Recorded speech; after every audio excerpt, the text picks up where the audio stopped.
Hi guys and welcome back to our channel reveal GK. Now recently आप लोगों ने यहाँ पे न्यूज़ सुनी होगी कि नॉर्थ कोरिया ने यहाँ पे बोला है कि जो यहाँ पे कोरियन पेनिनसुलर है, जहाँ पे साउथ कोरिया नॉर्थ कोरिया लाई करते हैं, वहाँ पे बहुत ज़्यादा एक बड़ी वॉर हो सकती है।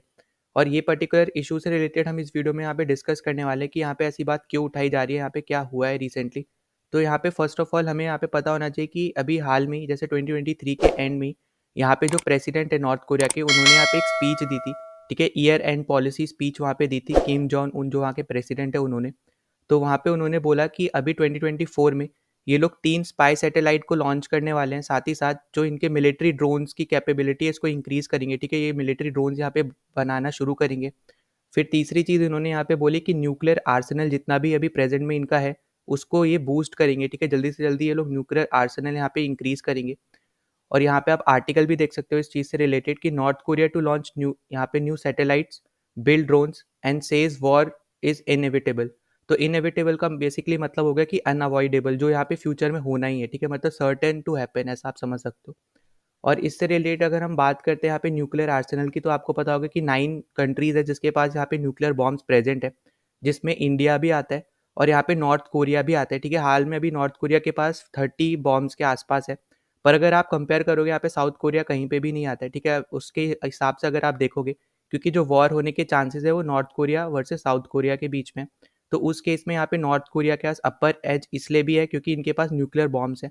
और वहीं पे अगर आप यहाँ पे देखोगे 6 नेशन होस्टिंग न्यूक्लियर वेपन्स, तो बेसिकली इसका मतलब हो गया कि जो यहाँ पे आपको 5 कंट्रीज दिख रहे हैं, ठीक है, जैसे Italy, Turkey, Belgium, Germany, Netherlands.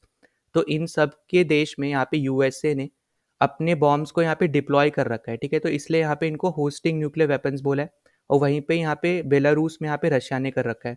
तो यहाँ पे ये 6 कंट्रीज है जिनकी यहाँ पे टेरिटरी में भी न्यूक्लियर बॉम्ब्स डिप्लॉयड हैं। ठीक है, अब यहाँ पे आप उनके नंबर्स देख सकते हो और इन सब कंट्रीज के कितने कितने यहाँ पे बॉम्ब्स इनके पास है, ये सब भी आप यहाँ पे देख सकते हो। वहीं पे अगर हम बात करते हैं तो ये कैसे यहाँ पे न्यूज़ सामने आई है, ठीक है, और क्यों यहाँ पे इन्होंने ये बोला है, तो बेसिकली इन्होंने ये बोला है क्योंकि इनके अकॉर्डिंग यहाँ पे इनका कहना ये है कि जो इनके एनिमीज़ है, ठीक है, मतलब नॉर्थ कोरिया के जो एनिमीज़ है, वो इन पे अटैक करना चाहते हैं। ठीक है, इनको इन्वेड करना चाहते हैं, जिसकी वजह से इन्होंने ये बोला है कि जो वॉर है ये ब्रेकआउट हो सकती है यहाँ पे कोरियन पेनिनसुलर में। और ये रिपोर्ट किया यहाँ पे कोरियन सेंट्रल न्यूज़ एजेंसी ने। ठीक है, अब यहाँ पे आपको नाम से लग रहा होगा कि ये कोरिया नॉर्थ कोरिया, ठीक है, कौन से साउथ मतलब साउथ कोरिया नॉर्थ कोरिया कौन से कोरिया की यहाँ पे एजेंसी है। तो बेसिकली ये यहाँ पे नॉर्थ कोरियन एजेंसी है, न्यूज़ एजेंसी है। ठीक है, और वो भी गवर्नमेंट बेस्ड है, मतलब स्टेट एजेंसी है। जो यहाँ पे गवर्नमेंट के व्यूज़ होते हैं उनको ये पर्टिकुलर एजेंसी यहाँ पे सामने रखती है। तो ये चीज़ हमें यहाँ पे पता होना चाहिए। और अगर हम यहाँ पे बेसिकली यहाँ पे बात करते हैं कि ये चीज़ यहाँ पे यूएसए के अगेंस्ट क्यों जा रही है, ठीक है, मतलब नॉर्थ कोरिया यहाँ पे यूएसए के अगेंस्ट क्यों है, तो इसका सबसे बड़ा आपको यहाँ पे रीज़न मिलेगा जो इनका यहाँ पे जो ट्रेडिंग सिस्टम है। ठीक है, मतलब ट्रेडिंग इनके लिए बहुत ज़्यादा मुश्किल हो गई है। साथ ही साथ इनकी अगर आप करेंसी की बात करोगे, तो जैसे आप यहाँ पे देखोगे यूएसए के अकॉर्डिंग अगर साउथ कोरिया की करेंसी देखें, तो यहाँ पे आपको देखेगा कि 1295 के अराउंड यहाँ पे इनकी करेंसी आती है। ठीक है, $1 इनके 1295 यहाँ पे साउथ कोरियन वॉन है। ठीक है, वहीं पे अगर हम लोग बात करते हैं नॉर्थ कोरियन करेंसी की, ठीक है, तो नॉर्थ कोरियन करेंसी को हम लोग बोलते हैं केपीडब्ल्यू, मतलब कोरियन पीपल्स वॉन। तो वहाँ पे 900 की ही आता है। मतलब अगर आप कंपेयर करोगे तो नॉर्थ कोरिया का करेंसी के मामले में ठीक ठाक है। पर अगर आप ट्रेडिंग के हिसाब से अगर आप देखते हो, ठीक है, तो ट्रेडिंग के हिसाब से अगर आप यहाँ पे हम लोग अगर देखते हैं तो यहाँ पे नॉर्थ कोरिया का आप देखोगे एक्सपोर्ट सिर्फ 4.8 बिलियन का है। वहीं पे साउथ कोरिया का अगर आप एक्सपोर्ट देखोगे तो 683 प्लस बिलियंस डॉलर्स का है। ठीक है, और वहीं पे अगर आप एक्सपोर्ट पार्टनर्स देखोगे, ठीक है, मतलब कि क्योंकि यहाँ पे यूएस ने सैंक्शंस लगा रखे हैं, तो हर एक कंट्री यहाँ पे नॉर्थ कोरिया के साथ बिजनेस नहीं कर रहा है, जिसकी वजह से उनकी इकोनॉमी को बहुत ज़्यादा यहाँ पे झटका मिल रहा है। और वहीं पे दूसरी तरफ साउथ कोरिया के साथ क्योंकि ट्रेडिंग पार्टनर्स अच्छे खासे इन्वॉल्व है। ठीक है, जैसे आप यहाँ पे अगर देखो, यहाँ पे मोस्टली इंपोर्ट और एक्सपोर्ट में आपको डिफरेंट कंट्रीज यहाँ पे देखने को मिलेंगी। पर वहीं पे अगर नॉर्थ कोरिया की तरफ अगर आप देखोगे, तो यहाँ पे या तो अफ्रीकन कंट्री है, ठीक है, या फिर एक पोलैंड एक लौता यहाँ पे यूरोपियन कंट्री है, वरना आपको यहाँ पे मेनली चाइना एक्सपोर्ट्स में भी दिखेगा और इम्पोर्ट्स में भी दिखेगा। ठीक है, तो चाइना कंप्लीट डोमिनेंस रखता है नॉर्थ कोरिया पे, आप ऐसा भी समझ सकते हो ट्रेडिंग के हिसाब से। ठीक है, वहीं पे अगर हम साउथ कोरिया की अगर हम बात करते हैं, तो उसमें भी चाइना सबसे ऊपर आता है। ठीक है, एक्सपोर्ट और इम्पोर्ट में। पर बाकी सारी कंट्रीज़ का भी यहाँ पे कुछ ना कुछ इन्वॉल्वमेंट है यहाँ पे साउथ कोरिया के साथ ट्रेडिंग में। ठीक है, और वहीं पे अगर हम आगे बात करते हैं, तो यहाँ पे आप देख पाओगे जीडीपी के हिसाब से भी यहाँ पे नॉर्थ कोरिया साउथ कोरिया से बहुत ज़्यादा पीछे है। नॉर्थ कोरिया के 48.3 बिलियन यहाँ पे नॉमिनल जीडीपी है, वहीं पे साउथ कोरिया की ट्रिलियंस में है, ठीक है, 1.7 ट्रिलियंस। और वहीं पे अभी अगर ग्रोथ की बात करें तो ग्रोथ इस साल जो अभी 2023 यहाँ पे खत्म हुआ है, वहाँ पे इनका जीडीपी ग्रोथ था 1%, ठीक है, नॉर्थ कोरिया का।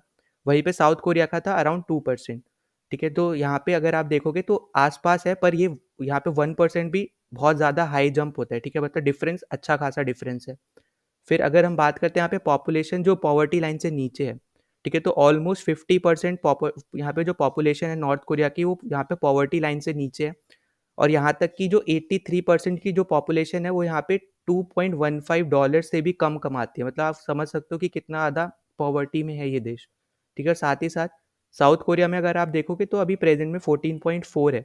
वहीं पे अगर हम बात करते हैं एक्सपर्ट्स की, तो यहाँ पे एक्सपर्ट्स का ये कहना है कि अभी जो हाल फिलहाल में यहाँ पे नॉर्थ कोरिया की जो स्टेटमेंट आई है, एक तरीके से मिलिट्री प्रेशर क्रिएट करना चाह रहे हैं यूएसए और यहाँ पे साउथ कोरिया के ऊपर। क्योंकि आपको जैसे पता होगा कि यहाँ पे अगले ही साल यूएसए और साउथ कोरिया दोनों ही कंट्रीज में इलेक्शन है, तो इसलिए यही बोला जा रहा है कि यहाँ पे मिलिट्री प्रेशर यहाँ पे क्रिएट करने की कोशिश की जा रही है। और दूसरी तरफ आपको जैसे पता होगा कि जब यहाँ पे डोनाल्ड ट्रम्प यहाँ पे पावर में थे यूएसए में, तो उन्होंने अपनी तरफ से फुल एफर्ट दिखाया था यहाँ पे साउथ कोरिया और नॉर्थ कोरिया, ठीक है, दोनों के साथ अच्छे रिलेशन स्टैब्लिश किए थे। यहाँ पे हाल फिलहाल में अगर हम स्पेशली बात करते हैं नॉर्थ कोरिया की, ठीक है, तो जो हाल फिलहाल में भी चीज़ें हो रही है वो पहले यहाँ पे नहीं होती थी जब यहाँ पे डोनाल्ड ट्रम्प यहाँ पे पावर में थे। और उसी के साथ साथ यहाँ पे जो बाइडेन का जो एडमिनिस्ट्रेशन है, उन्होंने ये बोला है कि हम टॉक्स करने के लिए ओपन है, अगर आपको कभी भी ऐसा फील होता है तो हम बातचीत करने के लिए हमेशा आगे अग्रसर है, ठीक है। वहीं पे अगर हम आगे इस पे बात करते हैं, तो अगर हम साउथ कोरिया की यहाँ पे रिप्लाई की बात करते हैं, जो यहाँ पे नॉर्थ कोरिया की स्टेटमेंट आई है इसके ऊपर, तो यहाँ पे साउथ कोरिया ने ये बोला है कि अगर नॉर्थ कोरिया इनके ऊपर न्यूक्लियर वेपन से अटैक करता है तो उसको ये अच्छे से यहाँ पे डिफेंड भी कर सकते हैं और साथ ही साथ रिप्लाई भी कर सकते हैं। यहाँ पे ROK मतलब रिपब्लिक ऑफ कोरिया और यूएस का जो अलायंस है, ठीक है, बेसिकली इनका अलायंस है एक, जो कि यहाँ पे अगर हम ट्रीटी की बात करते हैं तो ये एक टाइप से यहाँ पे डिफेंस ट्रीटी है जो इन दोनों कंट्रीज के बीच में साइन हुई थी, ताकि यूएसए एक टाइप से इनको प्रोटेक्शन दे पाए और पैसिफिक में एक आप ऐसा समझ सकते हो कि पीस क्रिएट कर पाए या फिर पीस को प्रमोट कर पाए, ठीक है। और साथ ही साथ एक्सटर्नल थ्रेट्स मतलब वही नॉर्थ कोरिया और साउथ कोरिया के जो टेंशन है उसकी वजह से, तो इसकी वजह से यहाँ पे ये ट्रीटी यहाँ पे साइन की गई थी और अभी हाल फिलहाल में ये ROK यूएस अलायंस के नाम से इसको हम लोग जानते हैं। तो इन्होंने यही बोला है कि ये अच्छे से यहाँ पे रिप्लाई बैक करेंगे इस पर्टिकुलर अलायंस की हेल्प से। तो आप यहाँ पे भी एक चीज़ समझ सकते हो कि साउथ कोरिया यहाँ पे यूएस के ऊपर बहुत ज़्यादा रिलाय है, यहाँ पे अगर वो अटैक भी करना चाह रहा है कोई दूसरी कंट्री के ऊपर इसलिए भी, तो आगे हमें ये देखना बहुत ज़्यादा ज़रूरी होगा कि यहाँ पे यूएसए का क्या स्टैंड आता है। क्योंकि आपको जैसे पता होगा कि अभी हाल फिलहाल में यूएसए ऑलरेडी यहाँ पे 2 वॉर्स में ऑलरेडी यहाँ पे इन्वॉल्व है। पहला हो गया यहाँ पे इज़राइल हमास, दूसरा यूक्रेन रशिया। तो यहाँ पे जैसे अभी आपको ये भी पता होगा कि अभी यहाँ पे बात हो रही है कि ताइवान और चाइना के बीच में भी यहाँ पे वॉर हो सकती है। तो आप खुद सोच सकते हो कि 2 वॉर्स अभी होने के कगार पे है, मतलब north Korea, south Korea, China, Taiwan, और 2 ऑलरेडी यहाँ पे चल रही हैं।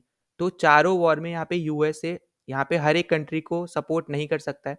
और हमें ये क्लियरली पता भी चल रहा है, जैसा अभी हम करंट में सिचुएशंस भी देख रहे हैं कि जो यहाँ पे यूक्रेन डील से रिलेटेड भी मैंने अभी एक वीडियो बनाई थी जहाँ पे यूएसए ही यहाँ पे अलाउ नहीं कर रहा है, ठीक है, मतलब दूसरी जो पार्टी अपोजिशन पार्टी है, वो जो उनको फंड्स एलोकेशन होने वाला था यहाँ पे यूक्रेन को, वो भी यहाँ पे रोक दिए गए हैं। तो हम खुद समझ सकते हैं कि धीरे धीरे यहाँ पे हर एक कंट्री को यहाँ पे यूएसए सपोर्ट नहीं कर पाएगा अगर यहाँ पे वॉर होती है। तो इसलिए भी सबसे ज़्यादा ज़रूरी है कि यहाँ पे साउथ कोरिया को अपनी तरफ से भी यहाँ पे स्टेप्स लेने पड़ेंगे कि ये अगर यहाँ पे कभी भी उनके ऊपर अटैक होता है तो यहाँ पे वो काउंटर अटैक कर पाए, किसी दूसरी कंट्री के ऊपर वो डिपेंडेंट ना रहे।